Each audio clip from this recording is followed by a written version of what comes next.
Seeing Okay. a lot of people, especially on e-bikes, riding lightweight full face helmets. Like way more this year than I remember seeing in previous years. Well, you touch on e-bikes, and I think they make so much sense. Like, I live in a zone where you're descending through like steep, rough enduro trails, like no matter where you go, really, to ride. And on the e-bike, like it makes perfect sense to be wearing them and getting that extra protection, and you don't really pay for it on the climbs much, if at all. Um, that said, I've not worn one like since the e-bike shootout. Have you worn like your DH full face on e-bike or just no full face in general speaking? Just open Yeah. helmets.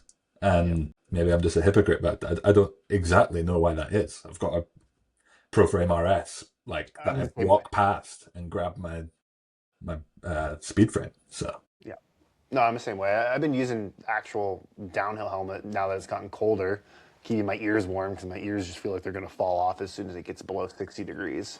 So, Interesting. So then the trend for you is a not, or I mean, you like no, it, but I you like it, but I'm also kind of in Robert's boat. I think if I'm going on a mental work pedal, meaning like I'm logging miles to get notes on a product, I'm half shell. But if I'm going out to film, since I do prefer the chin mount over the chesty or like the bird's eye view, I'll grab the full face to do the filming with. okay.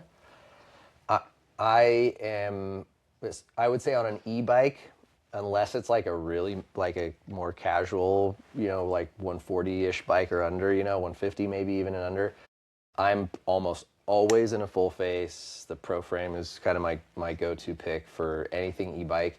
And then if I am pedaling, like a non-e-bike, I would say it's a 50-50 depending on where I'm going and how big of a day it is and what travel bike I'm on. But I'm personally a big fan and a big believer. And after I had a recent face slam not too long ago, that was kind of like it's not that much hotter or that's that what I much was gonna less. say. Are you paying that much aside from the psychology of like I'm wearing a full face? This is gonna suck to pedal in that we're still left with from helmets 5 years ago. Like I said, the biggest inconvenience to me is not heat or airflow. It's drinking water. Yeah. Like that is, and it's not even that big of an inconvenience, but it just is one.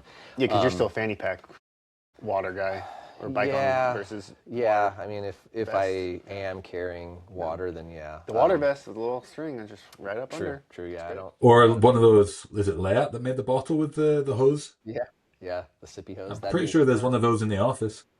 There is. Yeah, I know we gave one away to one of our members for a members review, and he did actually like it. So, all right. Well, next trends.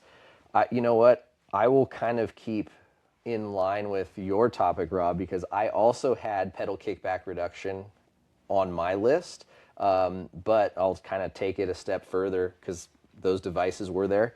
But lower anti squats. That is that's a trend. I would like to hear what you guys think about lower anti squats. I mean, I'm for it. Okay, Robert. Yes, with the caveat that I want to also be a princess and be given an electronically controlled rear shock to go with that to get the best out of it. Because I don't like pedaling a low anti squat bike with no lockout, and I don't like reaching down for a climb switch. You are a Do you, princess. do you think your mass, right? So your weight over mine, I'm 170 or what, 215, 220 of solid Scottish muscle. Does a lower anti-squat value affect your pedal bob more than mine, or is it equal for the weight? Like, are you getting the same amount of travel in as I am at my proper sag, if I'm explaining that correctly? It's a little bit too late in the day for me to run the math, but I'm pretty sure it scales. So, like, the higher your input force that you would need to propel your higher weight, the more resistance to squatting you get. So, therefore, it should stay pretty equal. The thing that's going to change is your center of gravity, which is acting on the system.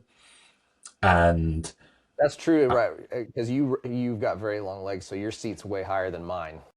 Yeah. So So you're when your leveraging. center of gravity is higher and also further back on the bike, you're putting a different extra leverage on the system, and then therefore you probably need more anti-squat to balance out a rider with a higher center of gravity.